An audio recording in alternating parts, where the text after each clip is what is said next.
मैं कुछ भूल गई हूँ, जल्दी से लेके आती हूँ। तुम यहीं खड़े रहना, ओके? और कोई शैतानी मत करना। रोहित के मोबाइल स्क्रीन पर कंपनी के जीएम का फोन आया।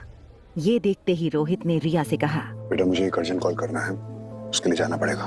तुम यहीं बैठो, मैं भी आता हूँ, ओके? रिया नहीं चाहती थी कि इस वक्त रोहित हॉल के बाहर जाए, मगर वो रोहित को रोक भी नहीं पा रही थी।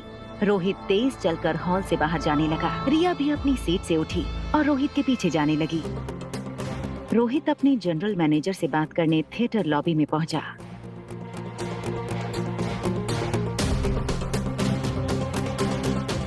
ये आर्यन क्या कर रहा है? ओह माय गॉड, डैड देख लेंगे तो गड़बड़ हो जाएगी।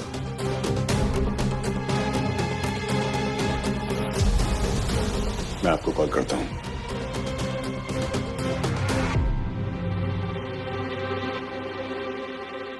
आर्यन, तुम यहाँ क्या कर रहे हो? मर गए,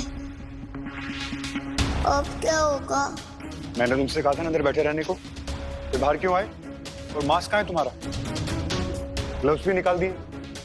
आर्यन, तुम आज सुबह से ना बहुत शैतानियां कर चुके हो, अब बस चलो अंदर। मामा कहाँ रह गई? ओह नो, अब क्या होगा?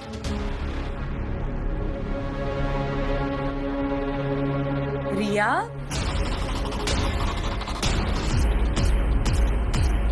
यहाँ क्या कर रही हो? और ये मास्क और ग्लव्स कहाँ से आ गए? पहले तो नहीं थे। रिया ने बड़ा ही स्मार्ट आंसर दिया। वो मामा, मुझे अभी रियलाइज हुआ कि मुझे ग्लव्स और मास्क पहनने चाहिए। दरअसल मैं सब कुछ घर से लेकर ही आई थी, और वो मुझे ये भी जानना था कि आप मुझे मास्क में पहचान सकते हैं या नहीं। अच्छा, कल शाम से देख रही हूँ बहुत समझदार हो गई हो। कीप इट अप, चलो। ये कहते हुए अनिका रिया का हाथ पकड़कर उसे थिएटर हॉल में ले गई। फिल्म शुरू हो चुकी थी। हॉल में अंधेरा था, जिसकी वजह से अनिका को अपनी सीट ढूंढने में तकलीफ हो रही थी। मम्मा, नंबर क्या देखने की जरूरत है? बीच में तो सारा हॉल खाली है। चलो यहाँ बैठ जाते हैं। रिया ने अनिका को ठीक रोहित के बगल वाली सीट पर बिठाया और वो खुद अनिका के बगल की सीट पर बैठी। फिल्म देखने में ना ही रोहित को इंटरेस्ट था, ना ही अनिका को, और ना ही दोनों बच्चों को। रोहित अपने फोन में बिजी था। अनिका की नींद पूरी ना होने की वजह से उसकी आंखें भारी होने लगी थी। उसका सर हल्का सा बगल वाली सीट की ओर झुका। आधी खुली आंखों से अनिका को मोबाइल की रोशनी में चमकता हुआ रोहित का चेहरा दिखा। ये देखकर अनिका मन ही मन मुस्कुराने लगी। उसे लगा इस आदमी की पर्सनालिटी का ऐसा प्रभाव हो रहा है उस पर कि अब नींद में भी उसे रोहित का चेहरा नजर आ रहा था। थोड़ी देर बाद अनिका गहरी नींद में सो गई। दोनों बच्चे एडवेंचर एक्सपेक्ट कर रहे थे, लेकिन ऐसा कुछ नहीं हो रहा था। मम्मा तो सो गई, अब क्या करें? एक आइडिया है, डैड को चिमटी काट।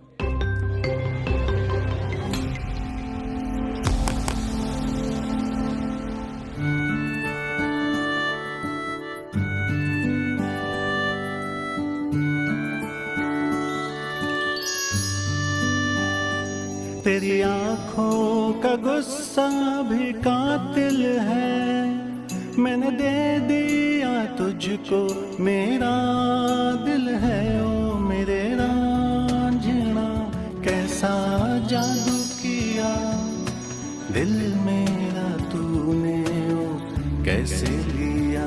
ओ आप यहाँ? रांझना, कैसा जादू किया।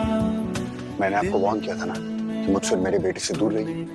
क्यों हमारे पीछे पड़ी हैं आप? आपको समझ में नहीं आता है क्या? समझ आपको नहीं आ रहा है मिस्टर मारवा?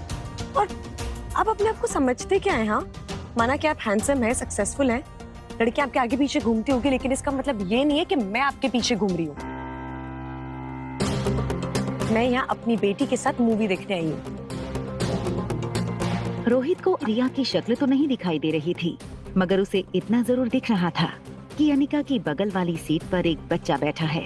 रोहित अपनी आवाज थोड़ी नीचे करते हुए बोला, क्या आप मुझे बता सकती हैं कि ऐसे कोइंसिडेंसेस हमारे साथ ही क्यों होते हैं? पहले आप मेरे होटल में स्टे करने के लिए आती हैं,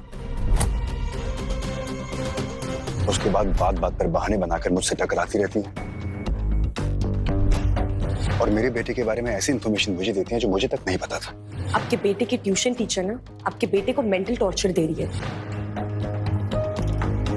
आज मैं यहाँ अपने बेटे के साथ मूवी देखने आता हूँ तो उसी शो में आप मेरे बगल वाली सीट पर आकर बैठ जाती हैं। इसका क्या मतलब निकालूं मैं? अनिका रोहित को कोई जवाब नहीं दे पा रही थी, क्योंकि इन सारी चीजों का उसके पास कोई जवाब ही नहीं था। वो खुद ये सोचकर हैरान थी कि ये सब उसके साथ क्यों हो रहा था। एक चीज अनिका और रोहित दोनों नहीं जानते थे कि वो उनके बच्चे थे जो उन्हें बार बार ऐसी सिचुएशन में खड़ा कर रहे थे। रोहित थोड़ी देर फिल्म के स्क्रीन की ओर देखने लगा। अनिका भी स्क्रीन की ओर देखने लगी। दोनों की नजरें तो स्क्रीन पर थीं, मगर मन ही मन दोनों अपने साथ हो रहे कोइंसिडेंसेस के बारे में सोच रहे थे। तभी अचानक फिल्म में हीरो हीरोइन का एक रोमांटिक सीन शुरू हो गया। अनिका और रोहित के लिए ये देखना थोड़ा